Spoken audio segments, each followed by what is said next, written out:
সকল নমস্কাৰ আশা কৰোঁ আপোনালোক সকলো কুশলে আছে বন্ধুসকল এটা নতুন ইনফৰমেশ্যন আৰু এটা অতিকৈ গুৰুত্বপূৰ্ণ ইনফৰমেশ্যন বুলি ক'ব পাৰি দেখুৱাবলৈ লৈ আছোঁ চাওক কৰ্মচাৰীসকলৰ পেঞ্চনক লৈ চৰকাৰৰ ফালৰ পৰা শেহতীয়াকৈ এটা ডাঙৰ স্পষ্টীকৰণ প্ৰকাশ হৈছে আৰু ইনফৰমেশ্যনটোৰ বিষয়ে অৱগত হোৱাৰ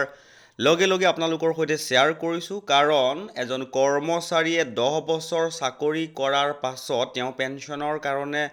যোগ্য হ'ব নে নহ'ব তাৰ ওপৰতেই চৰকাৰে এই স্পষ্টীকৰণটো সদনত প্ৰকাশ কৰিছিলে আৰু আপোনালোকৰ সন্মুখত মই মূল ইনফৰমেশ্যনটো দেখুৱাবলৈ লৈছোঁ চাওক মূল ইনফৰমেশ্যনটো প্ৰকাশ হৈছিলে এনেকৈ গভৰ্ণমেণ্ট অফ ইণ্ডিয়া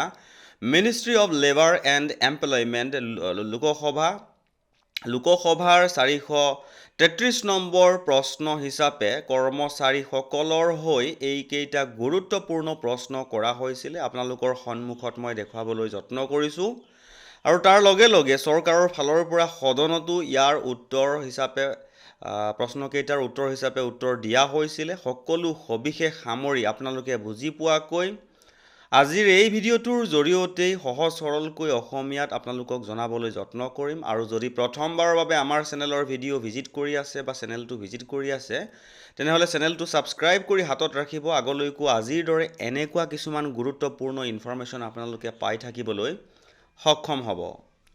তে বন্ধুসকল এতিয়া আহিছোঁ যিটো শেহতীয়াকৈ প্ৰকাশ হৈছিলে যে কৰ্মচাৰীসকলে 10 বছৰ চাকৰি কৰাৰ পাছত তেওঁলোকে চৰকাৰৰ ফালৰ পৰা পেঞ্চনৰ বাবে যোগ্য হ'ব নে নহ'ব প্ৰথমতে আপোনালোকৰ সন্মুখত লোকসভাৰ সদনত যিকেইটা প্ৰশ্ন কৰা হৈছিলে সেই প্ৰশ্নকেইটাকে আপোনালোকক পোনপটীয়াকৈ জনাবলৈ যত্ন কৰিছোঁ কাৰণ কৰ্মচাৰীসকলৰ হৈ কেইবাটাও গুৰুত্বপূৰ্ণ প্ৰশ্ন চৰকাৰলৈ কৰা হৈছিলে নম্বৰ এ চৰকাৰে কোনো নতুন লেবাৰ ল বা এমেণ্ডমেণ্ট প্ৰৱৰ্তন কৰিছেনে বা প্ৰৱৰ্তন কৰাৰ প্ৰস্তাৱ ৰাখিছেনে যাৰ অধীনত 10 বছৰৰ ছাৰ্ভিচ সম্পূৰ্ণ কৰা এজন কৰ্মচাৰীয়ে পেঞ্চনৰ সুবিধা লাভ কৰিব পাৰে যদি হয় তেন্তে সেই স্কিমৰ বিৱৰণ কি যাৰ ভিতৰত eligibility criteria pension amount contribution structure আৰু কেতিয়াৰ পৰা ইয়াক কাৰ্যকৰী কৰাৰ প্ৰস্তাৱ আছে উক্ত বিধানটো private sector employees contract workers আৰু আনঅৰ্গেনাইজ ছেক্টৰ ৱৰ্কাৰ্ছৰ বাবে প্ৰযোজ্য হ'বনে যিসকলে এমপ্লয়িজ প্ৰভিডেণ্ট ফাণ্ড অৰ্গেনাইজেশ্যন বা অন্যান্য ছ'চিয়েল ছিকিউৰিটি স্কিমৰ অন্তৰ্গত হৈ আছে আৰু যদি হয় তেন্তে তাৰ বিৱৰণ কি চৰকাৰে 10 বছৰৰ ছাৰ্ভিচ কৰাৰ পাছত পেঞ্চন প্ৰদান কৰাৰ আৰ্থিক আৰু সামাজিক প্ৰভাৱ সম্পৰ্কে কোনো ইম্পেক্ট এছেছমেণ্ট কৰিছেনে যদি কৰিছে তেন্তে তাৰ বিৱৰণ কি আৰু নতুন লেবাৰ কোডছৰ অধীনত সকলো কৰ্মচাৰীৰ বাবে ইউনিভাৰ্চেল পেঞ্চন কাভাৰেজ আৰু ছ'চিয়েল ছিকিউৰিটি নিশ্চিত কৰিবলৈ চৰকাৰে কি ব্যৱস্থা গ্ৰহণ কৰিছে বা কৰাৰ প্ৰস্তাৱ কৰিছে নিশ্চয়কৈ গম পাইছে কৰ্মচাৰীসকলৰ হৈ লোকসভাৰ সদনত কেইবাটাও গুৰুত্বপূৰ্ণ প্ৰশ্ন কৰা হৈছে বিশেষকৈ কৰ্মচাৰীসকলৰ পেঞ্চনক লৈ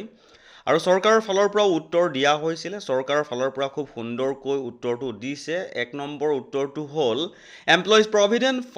পেঞ্চন স্কিম 1995 EPSৰ বিধান অনুসাৰে স্কিমৰ সদস্যসকলক ইতিমধ্যে 10 বছৰৰ কণ্ট্ৰিবিউটৰী ছাৰ্ভিচ সম্পূৰ্ণ কৰাৰ পাছত মেম্বাৰ পেঞ্চন লাভ কৰাৰ যোগ্য কোচ অন ছ'চিয়েল ছিকিউৰিটি 2020 COSSৰ অধীনত বৰ্তমানৰ এমপ্লয়িজ পেঞ্চন স্কিম 1995 এটা সৰ্বোচ্চ বছৰৰ বাবে বা সংঘটিত এমপ্লয়িজ পেঞ্চন স্কিম প্ৰৱৰ্তন নোহোৱা পৰ্যন্ত বলবৎ থাকিব নিশ্চয়কৈ গম পাইছে কৰ্মচাৰীসকলে 10 বছৰ চাকৰি কৰিলেও পেঞ্চনটো পোৱাৰ কথা চৰকাৰৰ ফালৰ পৰা উল্লেখ কৰিছে ইয়াতে উল্লেখ কৰিছে আৰু এটা গুৰুত্বপূৰ্ণ ইনফৰমেশ্যন যে COSSৰ অধীনত EPSৰ সদস্য এজনে তলৰ চৰ্ত পূৰণ কৰিব পাৰিলে ছুপাৰএনুৱেশ্যন বা আৰ্লি পেঞ্চন লাভ কৰিব পাৰিব নম্বৰ 1 ন্যূনতম 10 বছৰৰ কণ্ট্ৰিবিউটৰী ছাৰ্ভিচ 2 নম্বৰ 58 বছৰ বয়স সম্পূৰ্ণ কৰা অৰ্থাৎ হয় কৰ্মচাৰীজনে 10 বছৰ ছাৰ্ভিচ কমপ্লিট কৰিব লাগিব কণ্ট্ৰিবিউটৰী ছাৰ্ভিচ কমপ্লিট কৰিব লাগিব নহয় কৰ্মচাৰীজনৰ বয়স 58 বছৰ হ'ব লাগিব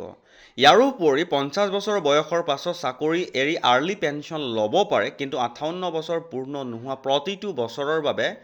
8% ডিছকাউণ্টিং ফেক্টৰ প্ৰযোজ্য হ'ব আৰু মৃত্যুৰ পাছত পৰিয়ালেও পেঞ্চন লাভ কৰিব। এটা গুৰুত্বপূৰ্ণ ইনফৰমেশ্যন পালোঁ বন্ধুসকল, পোৱাৰ লগে লগে আপোনালোকৰ সৈতে শ্বেয়াৰ কৰি দিলোঁ। যদি ইনফৰমেশ্যনটো ভাল লাগিছে তেনেহ'লে আপুনিও এবাৰ শ্বেয়াৰ নকৰাকৈ নাথাকিব।